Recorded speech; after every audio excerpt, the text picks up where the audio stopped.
But did President Obama just get a whopping headache for a New Year's present? Republican Congressman Issa just called President Obama's administration one of the most corrupt administrations in modern times.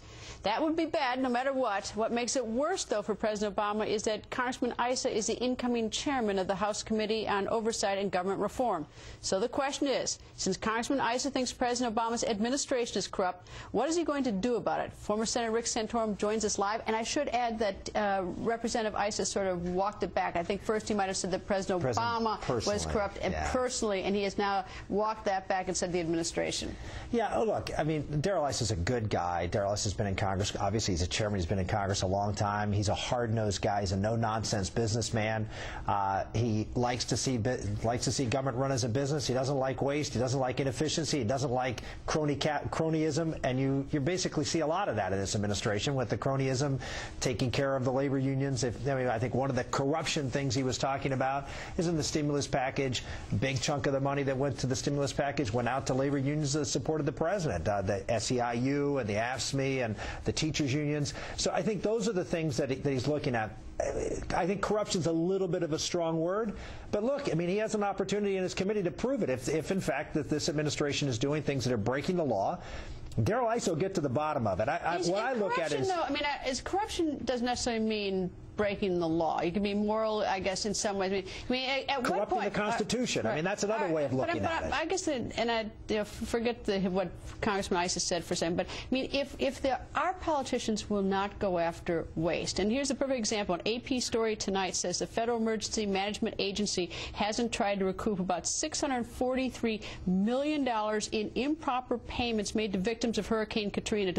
Apparently, like 160,000 of these illegal or improper. I mean, at what point, if you look the other way, and this probably goes back into the other administration, I mean, what are the American people supposed to do? Well, we have a record level of the amount of, well, you call it corruption, but money being spent improperly. I think it's $125 billion that the CBO just came out with this a few weeks ago and said that that's how much money is being wasted. These are people who got checks, the stimulus checks that shouldn't have got them, payments that they shouldn't have been made. Now, that's been going on for a long time. Why do we have a record? Because we have a record level of federal spending. And the more money you spend, obviously the more you're going to get out there. But I think it's even worse. There's another article that I posted on Greta Wire today. I'm on a roll today, in which from the Wall Street Journal reported that 6 members of Congress had been investigated by the Ethics Committee, and there was no punishment meted out against them. They had insufficient evidence. But what they were doing, they gained almost up to $250 a day in per diem when they travel overseas. And lots of times they would eat at embassies or eat on the expense of a foreign government, and they would pocket the balance. And the reason why there's no ethics action taken against them is because, according to the article, there is no provision to pay back the money that they got in the advance. Now, that is insane. You can write a check to the Treasury, and if the members of Congress if they don't get it that that's not their money, that extra pay, it's like Fox would get me arrested if I started stealing like that. Yeah, well, that's been a common practice for a long, long time. But they don't get it. That's my point. So it's like, where is the corruption? I mean, it's like, the American people out there trying to put food on their table, trying to keep their jobs. We got 9.8% unemployment, and they hear the nickel and diming cheating. They hear this. Actually, you sound a lot like Issa. I mean, I think that's what Daryl's coming from. I think he looks at the situation that we see in this government, and again, not just the Obama administration, although, as I said before, because of the huge expansion of government, a lot more of it's going on, and a lot of favors are being done to folks, in this administration.